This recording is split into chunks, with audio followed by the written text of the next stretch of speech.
Infección por Helicobacter pylori. La infección por Helicobacter pylori es una infección común, usualmente de por vida, y que ha sido encontrada en todo el mundo. Los estudios sugieren que los rangos de infección varían de acuerdo a la región geográfica, pero el número de personas infectadas ha persistido o incluso incrementado en las últimas 3 décadas, debido al crecimiento poblacional y porque la reinfección y recrudescencia de la misma ha sido frecuente, secundaria a procesos de erradicación inaceptables. Aunque la mayoría de personas infectadas permanecen asintomáticas, la infección por Helicobacter pylori ha sido directamente relacionada a severas condiciones, en particular la úlcera péptica y dispepsia no ulcerativa. La evidencia muestra que tratamientos de erradicación para Helicobacter pylori pueden reducir el riesgo de ambas condiciones, aunque los datos son menos consistentes con respecto a la dispepsia no ulcerativa. Además, el cáncer gástrico ha sido estrechamente relacionado a la infección por Helicobacter pylori. Otra enfermedad neoplásica causada por la infección crónica por Helicobacter pylori es el linfoma de tejido linfoide asociado a la mucosa gástrica, o también conocido como maltoma.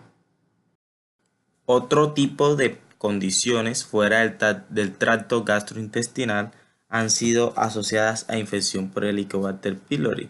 Por ejemplo, se ha observado una asociación con enfermedad de las arterias coronarias, que probablemente es reflejo de los factores de riesgo compartidos, como la pobreza y las condiciones de nutrición subóptimas. Además, se ha asociado de anemia por deficiencia de hierro inexplicada o trombocitopenia inmune.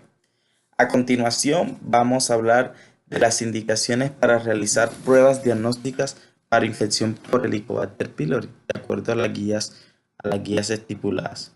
La primera, se debe realizar estudios para Helicobacter pylori en pacientes con enfermedad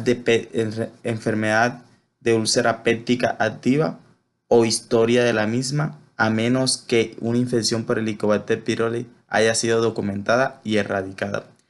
Pacientes con maltoma de bajos grados o con antecedentes de resección endoscópica debido a un cáncer gástrico en estadio temprano. Aquellos pacientes que tienen síntomas dispépticos no investigados y que además son menores de 60 años y no tienen signos de alarma. En estos pacientes se deben hacer estudios diagnósticos no invasivos. Los signos de alarma son los siguientes: pérdida de peso, dolor abdominal severo, disfagia, vómitos, sangrado gastrointestinal, entre otros. La esófago-gastroduodenoscopia es recomendada en pacientes mayores de 60 años de edad o si los pacientes presentan signos de alarma. Además, pacientes con largo uso de aspirina, lo mismo que largo uso de AINES, pacientes con anemia por deficiencia de hierro, después de haber evaluado otras causas, pacientes con trombocitopenia inmune, adultos, y para completar el tratamiento de una infección por Helicobacter pylori documentada en orden de confirmar su erradicación.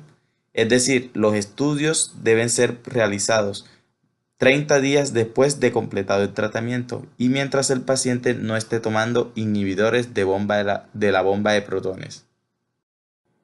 La prueba histológica directa invasiva de muestras de biopsia de la mucosa gástrica se usa para el diagnóstico de infección por Helicobacter pylori en pacientes con indicaciones de endoscopia, como lo son el dolor epigástrico, pérdida de peso, anemia por deficiencia de hierro y dispepsia con síntomas de alarma, los cuales son pérdida de peso, dolor abdominal intenso, disfagia, vómitos, hemorragia gastrointestinal, entre otros. O en pacientes mayores de 60 años de edad, Si una persona es de una región con una mayor incidencia de infección y cáncer gástrico, debe realizarse esta prueba a una edad más temprana, según las recomendaciones locales. Por ejemplo, pacientes menores de 35 años en China.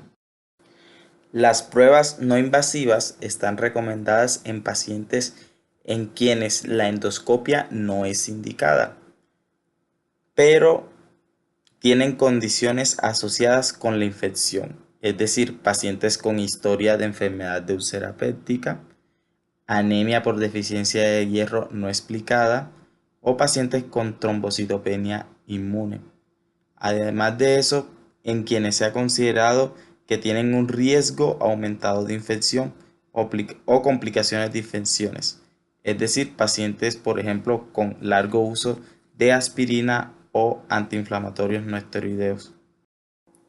Las pruebas no invasivas para una infección activa incluyen el antígeno en materia fecal y las pruebas de aliento de urea.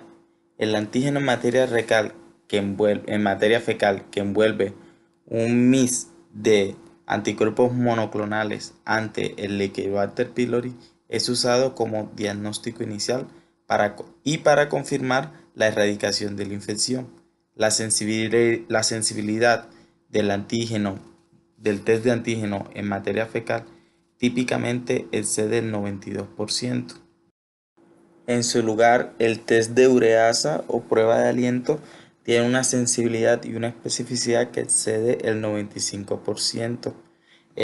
La única contraindicación o restricción en adultos sería el embarazo. De las guías que se disponen actualmente, no hay ninguna que elija una sobre otra para hacer el diagnóstico de la infección. Más sin embargo, se tiene en cuenta el costo, ya que el test en materia fecal es mucho más barato que el test de ureasa.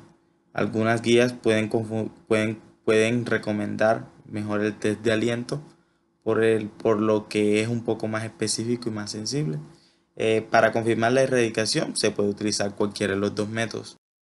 En cuanto a los medicamentos para realizar que tienen restricciones al momento de realizar estos test, ya sean de confirmación para confirmar una infección o para confirmar la erradicación por el Helicobacter pylori, los inhibidores de bomba de protones y cualquier tipo de antibióticos deben descontinuarse mínimo 30 días. Además de eso, se habla de que si el paciente presenta síntomas como irritación o síntomas dispépticos, los inhibidores de los receptores H2 no estarían contraindicados, por lo cual se podrían estar utilizando. Ya sería el caso de la ranitidina. Los test serológicos para el Helicobacter pylori, por ejemplo la IgG para el Helicobacter pylori, no son largamente recomendados para el diagnóstico de una infección en áreas en las que la prevalencia es el 30% o menos, porque el anticuerpo persiste por varios años. Los test serológicos para el Helicobacter pylori como la IgG tienen una especificidad menor del 80% para una infección activa.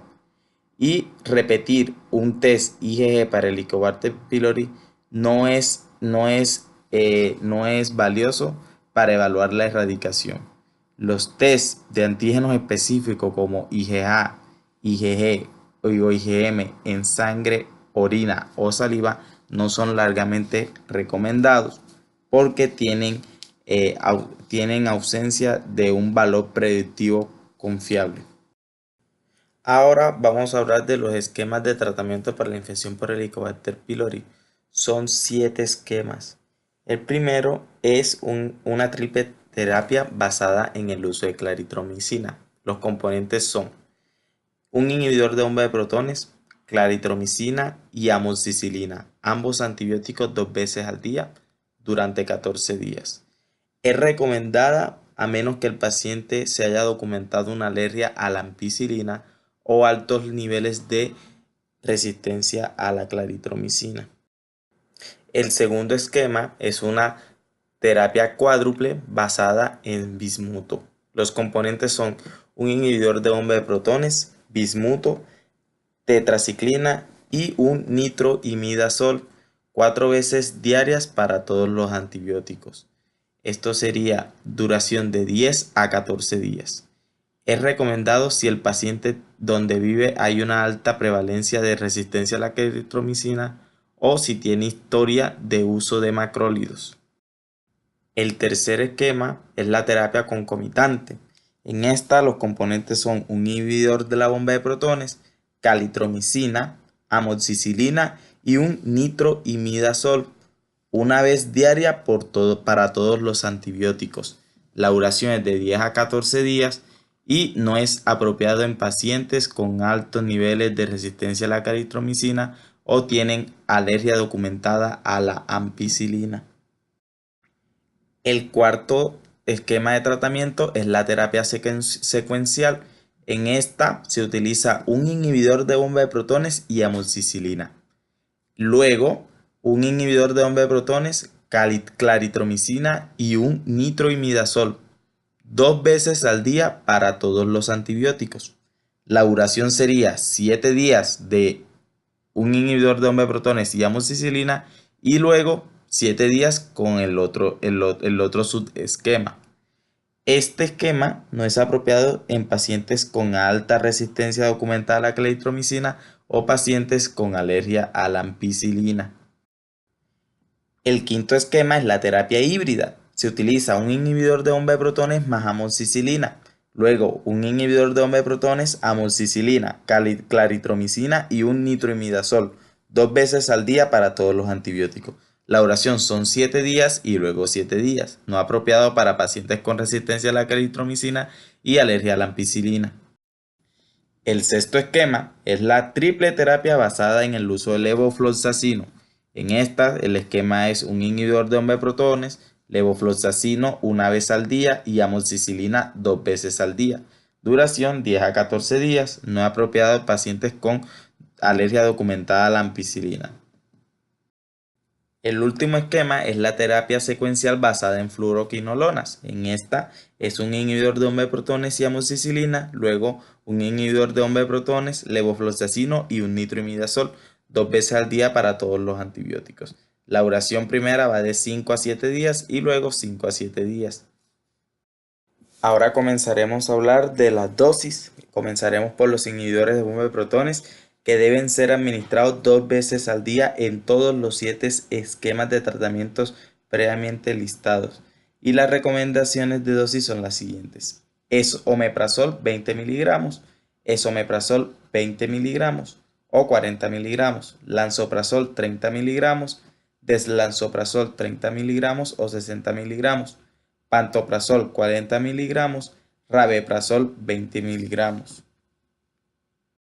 Las dosis recomendadas para los antibióticos son las siguientes: claritromicina 500 miligramos, amoxicilina 1 gramo, bismutos 120 a 300 miligramos, tetraciclina 500 miligramos, nitroimidazoles 500 miligramos, metronidazol 500 miligramos y levofloxacino 500 miligramos. En cuanto a los efectos adversos de los antibióticos, estos incluyen candidiasis, infección por Clostridium difficile y reacciones alérgicas. Existen otros tipos de efectos adversos como por ejemplo sabor de plata en la boca, ¿ya? Síntomas gastrointestinales, efectos neurológicos, particularmente a altas dosis. Pacientes pueden presentar, además de eso, otros síntomas como los que afectan el sistema nervioso central, pérdida de la memoria, delirium, desorientación, agitación, disturbancias en la atención, tendinitis, ruptura de tendón, prolongación del intervalo QT,